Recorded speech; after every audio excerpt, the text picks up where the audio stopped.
할렐루야. 오늘도 말씀을 사모하는 우리 성도님들 위해 하나님의 은혜가 충만하기를 기도합니다.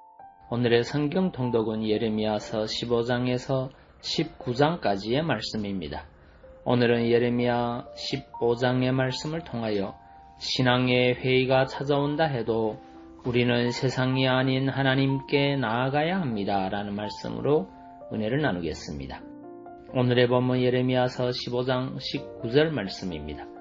여호와께서 이같이 말씀하시되 내가 만일 돌아오면 내가 너를 다시 이끌어서 내 앞에 세울 것이며 내가 만일 천한 것에서 귀한 것을 취할 것 같으면 너는 내 입같이 될 것이라.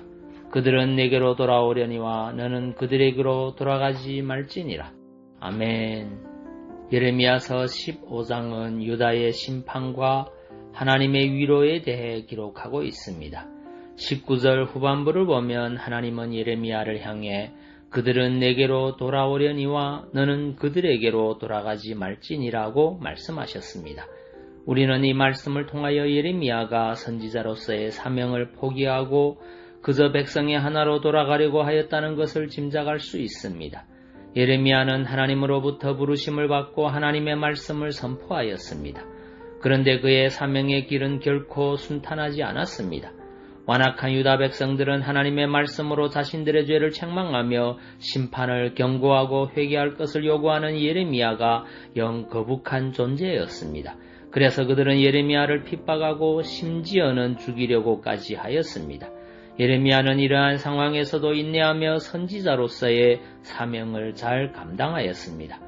그러나 예레미야의 열심과 수고에도 불구하고 백성들이 전혀 변화된 모습을 보이지 않으며 요지부동으로 하나님의 뜻을 거부하자 그의 신앙에도 회의와 의심이 찾아들기 시작하였을 것입니다.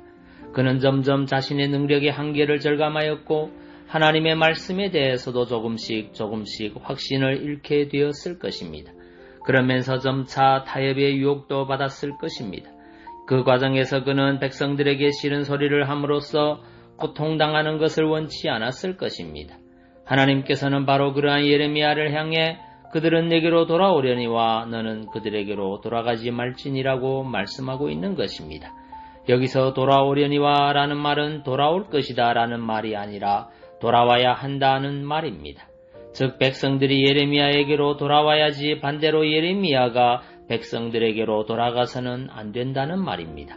이에 앞서 하나님께서는 내가 만일 돌아오면 내가 너를 다시 이끌어 내 앞에 세울 것이라고 말씀하셨습니다. 이는 예레미야가 돌아갈 곳은 백성들에게가 아니라 하나님께라는 말입니다.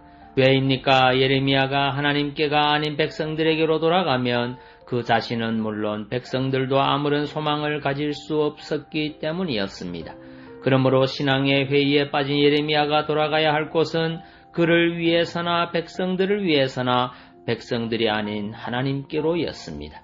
만일 예레미야가 하나님이 아닌 백성들에게로 돌아간다면 더 이상 완악한 백성들과 부대낄 일도 없으며 나름의 평안을 구가하겠지만 그 다음에는 멸망 외에 다른 길이 없을 것입니다. 이와 마찬가지로 우리 성도들도 신앙의 회의가 찾아올 때 우리가 돌아가야 할 곳은 세상이 아니라 하나님입니다. 우리가 하나님께로 돌아가는 대신 세상으로 돌아가게 되면 우리는 세상으로부터 핍박을 당하지 않기 때문에 잠시 평안을 누릴 수도 있습니다. 하지만 그렇게 되면 우리도 세상도 소망이 없게 됩니다. 우리도 망하고 세상도 망합니다. 우리는 하나님께서 세상을 구원하기 위해 이 땅에 세우신 하나님의 종들입니다. 우리도 하나님의 일을 수행하다가 다양한 이유로 신앙의 회의에 빠질 수 있습니다. 이 세상에서의 신앙생활이 그렇게 쉽지는 않습니다.